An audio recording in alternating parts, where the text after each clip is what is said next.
In 1965, 17-year-old high school student Randy Garner stayed awake for 264 hours. That's 11 days to see how he'd cope without sleep. On the second day, his eyes stopped focusing. Next, he lost the ability to identify objects by touch. By day 3, Garner was moody and uncoordinated. At the end of the experiment, he was struggling to concentrate, had trouble with short-term memory, became paranoid, and started hallucinating. Although Garner recovered without long-term psychological or physical damage, for others, losing shut-eye can result in hormonal imbalance, illness, and in extreme cases, death. We're only beginning to understand why we sleep to begin with, but we do know it's essential. Adults need 7 to 8 hours of sleep a night, and adolescents need about 10. We grow sleepy due to signals from our body telling our brain we are tired, and signals from the environment telling us it's dark outside. The rise in sleep-inducing chemicals like adenosine and melatonin send us into a light doze that grows deeper, making our breathing and heart rate slow down and our muscles relax. This non-REM sleep is when DNA is repaired and our bodies replenish themselves for the day ahead.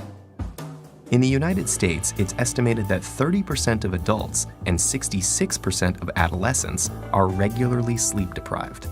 This isn't just a minor inconvenience. Staying awake can cause serious bodily harm. When we lose sleep, learning, memory, mood, and reaction time are affected. Sleeplessness may also cause inflammation, hallucinations, high blood pressure, and it's even been linked to diabetes and obesity. In 2014, a devoted soccer fan died after staying awake for 48 hours to watch the World Cup. While his untimely death was due to a stroke, studies show that chronically sleeping fewer than 6 hours a night increases stroke risk by 4.5 times compared to those getting a consistent 7 to 8 hours of shut-eye. For a handful of people on the planet who carry a rare inherited genetic mutation, sleeplessness is a daily reality. This condition, known as fatal familial insomnia, places the body in a nightmarish state of wakefulness, forbidding it from entering the sanctuary of sleep.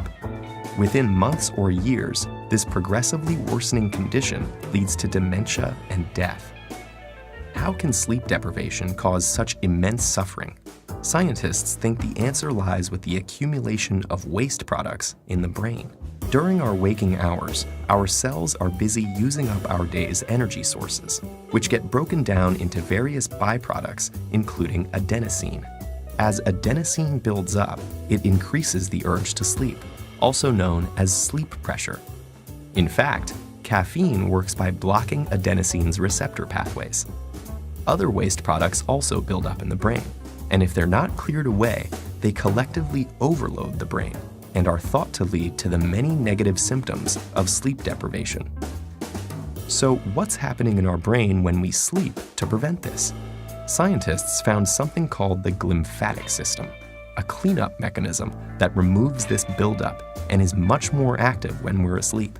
It works by using cerebrospinal fluid to flush away toxic byproducts that accumulate between cells. Lymphatic vessels, which serve as pathways for immune cells, have recently been discovered in the brain, and they may also play a role in clearing out the brain's daily waste products. While scientists continue exploring the restorative mechanisms behind sleep, we can be sure that slipping into slumber is a necessity if we want to maintain our health and our sanity.